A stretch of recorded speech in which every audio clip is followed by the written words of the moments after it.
All right, so this past Thursday, Capcom had a Street Fighter 6 showcase where they showed off what the story campaign appears to be for Street Fighter 6, where it's called World Tour Mode. On the Don, we got Crowd Pleasa over here, we got Desert Eagle, we back in business, and we're gonna talk about the game point blank. Just the novelty though of this mode where you're creating a character, you're going around Metro City, the city from Final Fight. They got the statue of Mike Hagar, the savior of Metro City. Like, you're telling me that didn't get you hyped? That didn't get you excited? That we're going back to Metro, picking fights? You see the mailman over here, just doing his job, putting in mail. Hey, mailman, I'm trying to fight, and he just goes, okay. He's out here doing Hadoukens.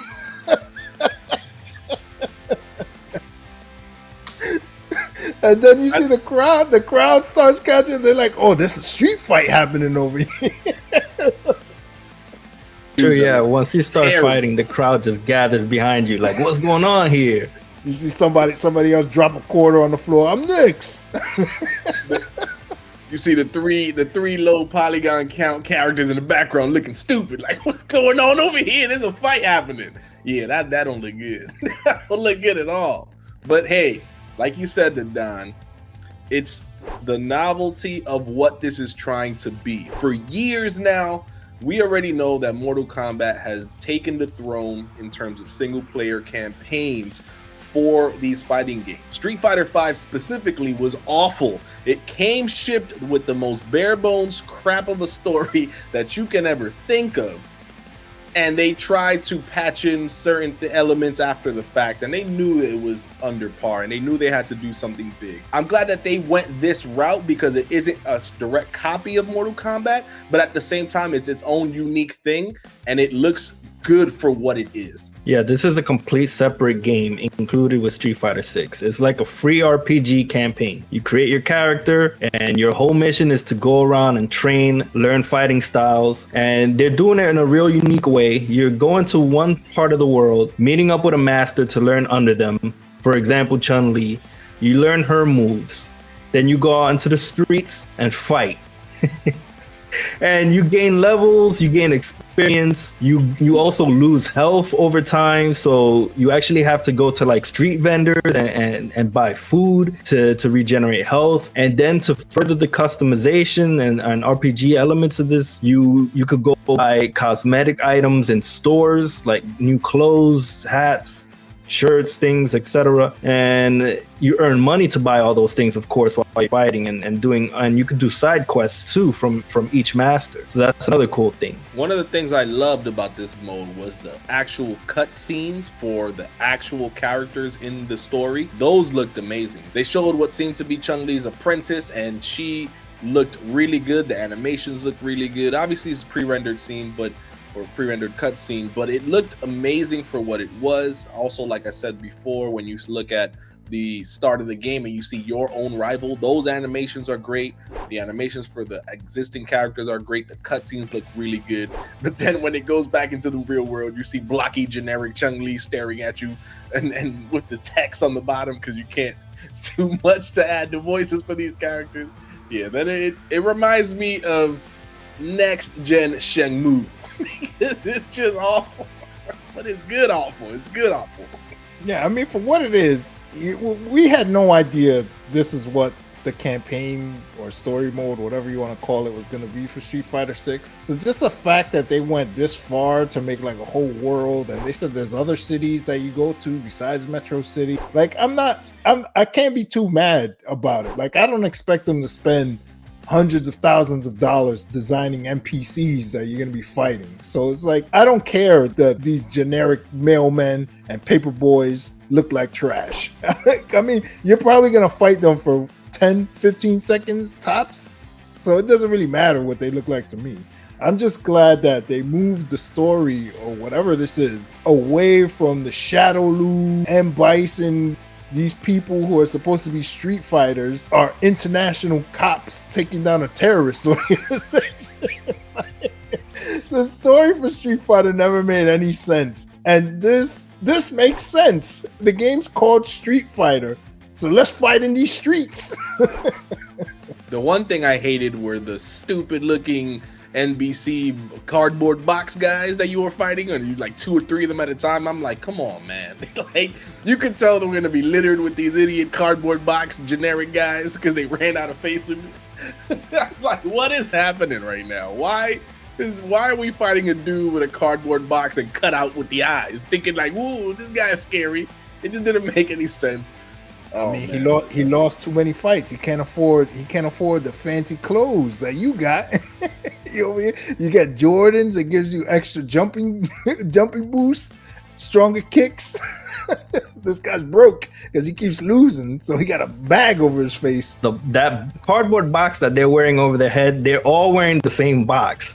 So the gang in Metro City, they stole like all the shipments of whatever product that box had. And that's what they're using for to mask themselves. What is the over and under of this game not launching with, but eventually having microtransactions with the real good stuff that people want to make their creative character with? I mean, they already said they got the season pass, they got the other characters. The cool thing is that they said those characters, they become masters in this mode too when they come out, when you get them. So in the beta, it showed some of these like upgrades, like the clothes and stuff you can get. So I'm pretty sure they're gonna make you be able to buy the currency where you get these upgrades. I think that's gonna be a given, especially you see what they did with Resident Evil 4 recently.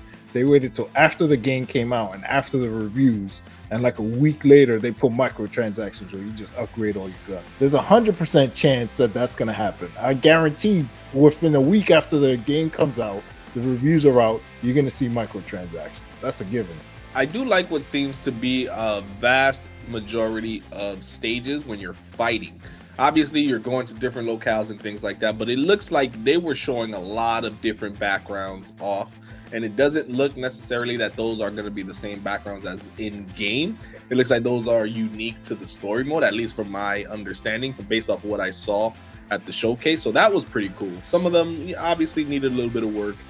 Some of the character animations in the background, when I saw some certain stages that they had like 7-8 people in the background, people weren't even looking at the fight, they were just turned around looking at something else. I'm like, if you're seeing 2 people beating the crap out of each other, why are you staring into the abyss? Like, you gotta, everyone, all eyes should be on this. This is clearly an everyday occurrence in these places where people just fighting left and right. So eventually you just get numbed to seeing these fights. Oh, there's another street fight over there. I'm gonna just keep minding my business. To add this to a game that most people were already going to buy, a full-fledged create a character story mode, kind of with RPG elements and customizing your character, it's a genius move.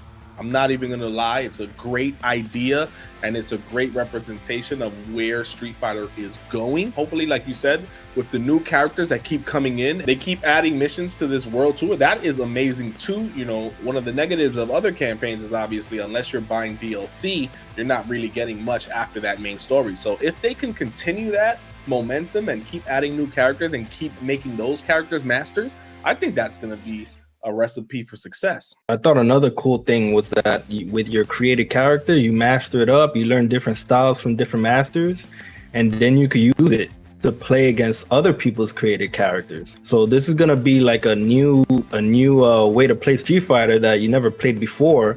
You don't know what to expect.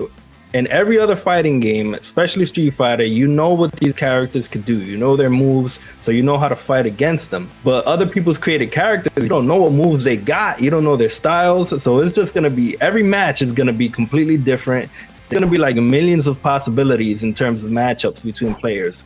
And that's going to be pretty crazy. I think one of my only concerns about this is seeing from what it is, all the positives and all the customization and all the things. It kind of reminds me of like a 2K creative character story. Like, they just kind of took the elements of NBA 2K when you're creating your character and going through the world and kind of made it in their own Street Fighter way.